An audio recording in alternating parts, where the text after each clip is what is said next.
Assalamualaikum mga kababayan ko dyan sa Middle East, sa mga kapwa ko OFW dyan, Yumkin side.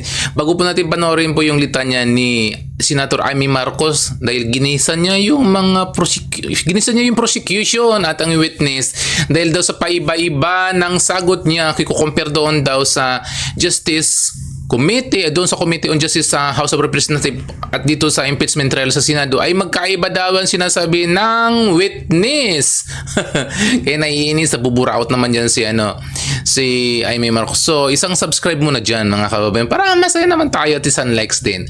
So, ito na mga kababayan ko, wala na patumpik-tumpik na panoorin po natin yung kinabiwistan ni Amy Marcos dahil sa paiba-iba yung litanya ng witness.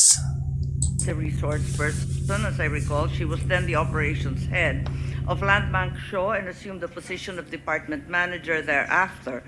I understand, of course, that the prosecution has the right to choose your witnesses. I am simply curious, bakit hindi pinatawag si Ms. Abaya na magtestigo ngayon, samantalang siya yung may personal knowledge ng encashment ng mga cheque na pinag-uusapan? Your Honor, The Honorable Chua may respond. Thank you, Your Honor.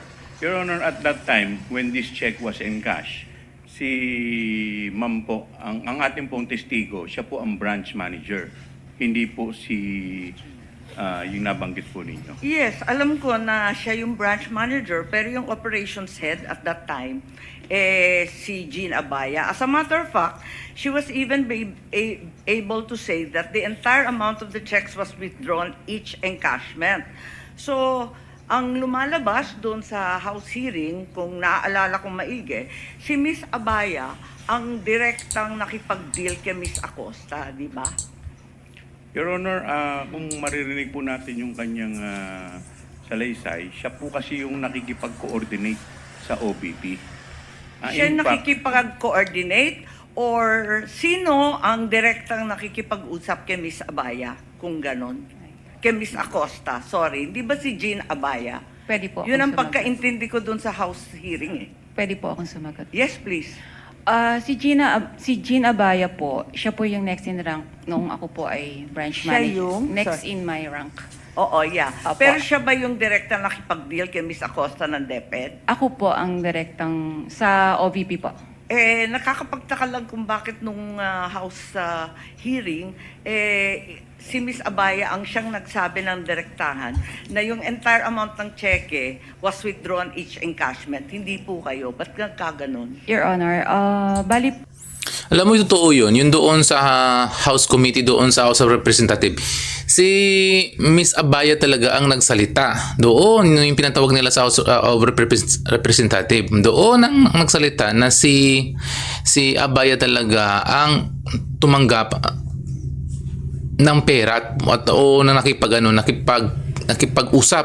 Ngayon, ito na daw ang witness na yung nagbigay, nakipag-usap daw siya ba na direkta daw na nakipag-usap.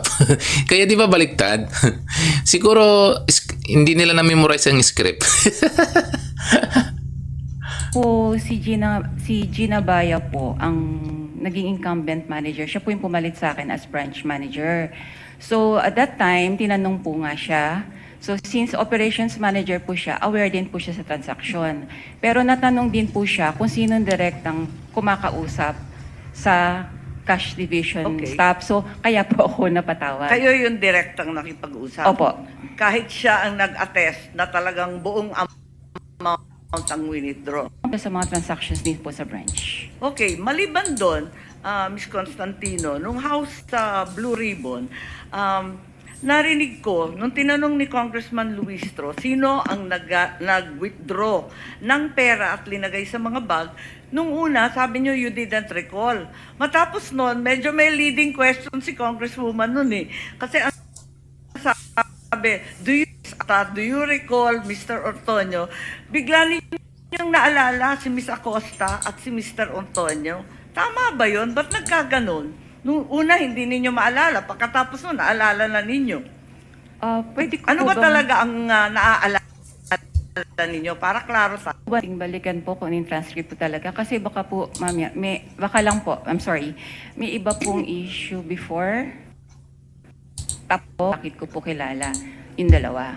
So baka po may iba Kasi pa nung pong una, story behind. tinatanong, kung nare-recall ninyo, sino naglagay ng pera sa mga bag?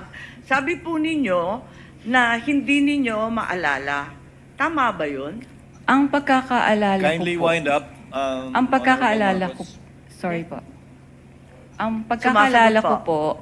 ang sinagot ko po yon na si Yes, Miss yes. Gina ang naglagay at si Mr. Ortonio. Ang hindi ko po ma-recall kung sino po yung naglabas na ng cash, ng, Uy, hindi ng ko bags. tinatanong yon. Hindi yon ang tinutukoy ko. Ang tinutukoy Hindi yun ang tinatanong ko. Hindi yun tinutukoy ko. Di ba? Suplada. Pati yung yung reaction ni Amy Marcos talagang walang ngiti-ngiti, no? Talagang mataray. Kasi nga kung aware ka talaga mga kababayan ko, kung aware ka talaga sa nangyayari po sa Committee on Justice doon po sa House of Representatives, kung babalikan po natin po ang nangyayari ito, malalaman, makikita nyo talaga ang mga sinasabi doon na pinatawag doon yung mga witnesses kuno na pinatawag doon na galing sa Land Bank, yan si Constantino, si Abaya, at kung sino pa doon mga Poncio Pilato. So ngayon, yung mga pumunta doon at nagsalita talaga na nagki-claim na sila talaga ang nag-withdraw, nakipagkita at sila pandirekta ni na ang nagsasalita ng host doon talaga si Miss Abaya talaga. Pero ngayon ang lumalabas na ngayon si Constantino na yung nagsasalita. Kasi nga siya ang ipinatawag diyan, hindi si Abaya. Kaya nangyayari nabibisit si Amy Marcos kasi nga talaga hindi magkatugma ang sinasabi ni Constantino. Kasi nga iba naman talaga kahit sino, hindi kasi kung babalikan nyo talaga yung sa Committee on Justice, kaya hindi sila hindi sila makaloko kay Amy Marcos kasi nga binabalikan ni Amy Marcos yung Justice Committee na yung sa House of Representatives. Ipatuloy po natin. ko yung paiba-ibang sagot. Kasi nung una sabi nyo, hindi ninyo maalala kung sino Aray naglagay ko. ng pera sa bag. Paiba-ibang sagot. Pagkatapos nung binanggit sa inyo, do you recall Miss Acosta, do you recall Mr. Ortonio, naalala ninyo kung sino naglagay na yung dalawa? Bakit ganon? Yun lang po. Ang Kindly wind up, pagkakaalam, ma'am. Considering that Miss Acosta is allegedly the payee, bakit hindi nyo yun naalala kaagad? Doon ako nagtataka.